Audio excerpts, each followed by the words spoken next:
Ako si Father RJ Palmos, kakita naman nagapadayon sa aton programa Istorya Sagrada. Ang aton istorya sa sininga adlaw, amo ang istorya tuhoy sa kaalam ni Solomon, nga aton mabasahan sa una nga libro sang mga hari. Si Solomon ang nagbulos kay David bilang hari sang Israel. Sa sulod sang malawig nga panahon, ginigugma ni Solomon ang Ginoo. Gintuman niya ang pamilinbilin sa iya amay nga si David. Isa ka gabi, nagpakita ang Ginoo kay Solomon sa isa ka damgo kag nagpamangkot kung ano ang luyag niya nga pangayuon. Ang lamharon nga hari nga si Solomon nangabay niya kung mahimo, bugayan siya sang Dios sang isa ka kasing-kasing nga mahinangpanon sa paghukom sang iya katawhan. Ginpasalig siya sang Ginoo nga matuman ang iya pangayo. Nahamutan sa Ginoo ang pangamuyo ni Solomon. Wala siya mangayo sang malawig nga kabuhi. Wala siya mangayo sang manggad. Gani ang Dios nagsiling kay Solomon, buhaton ko ining mga bagay sa imo. Hatagan ko man ikaw sang manggad kag kadungganan. Kon magtuman ka sang akon kasuguan, hatagan ko ikaw sang malawig nga kabuhi. Isa ka adlaw, may duwa ka babae nga nagkadto sa hari. Ang isa nagsiling, ang anak sining babayi namatay sa kagabihon. Ginkuha niya ang akon anak, nga kahulid ko samtang nagakatulog ako, kag binutang niya ang yapatay nga anak malapit sa akon.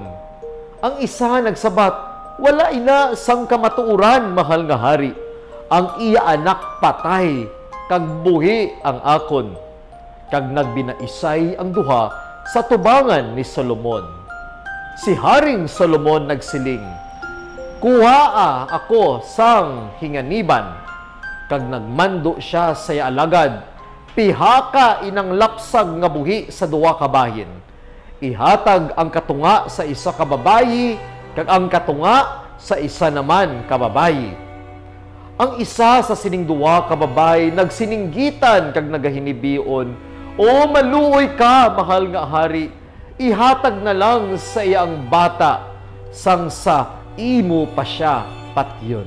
Ang hari nagsiling, ini siya amo ang matuod nga iloy sang bata. Kag iya gintudlo ang babayi nga nagsiling nga indi pagpatyon ang bata. Si Haring Solomon lantik sa kinaalam. Manggaranon man siya, nagpabuhat siya sa isa kamatahom nga templo para sa Ginoo. Ang tanan sa sulod sang templo human sa bulawan. Sang mahuman ang templo ang hari, kag ang mga Israelinhon naghimo sang mga halad sa Ginoo.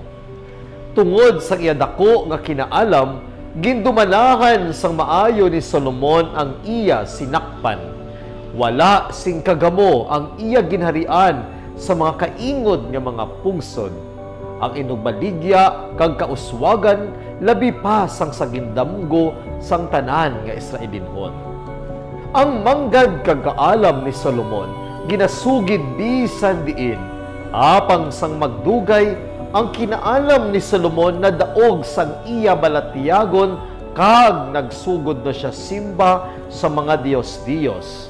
Gani ang Diyos nagsiling sa mga Israelinhon, hindi kamo magpangasawa sa mga babayi gikan sa iban nga mga pungsod kag rasa. Hayluhon nila kamo sa pagsunod sa ila Diyos-Diyos.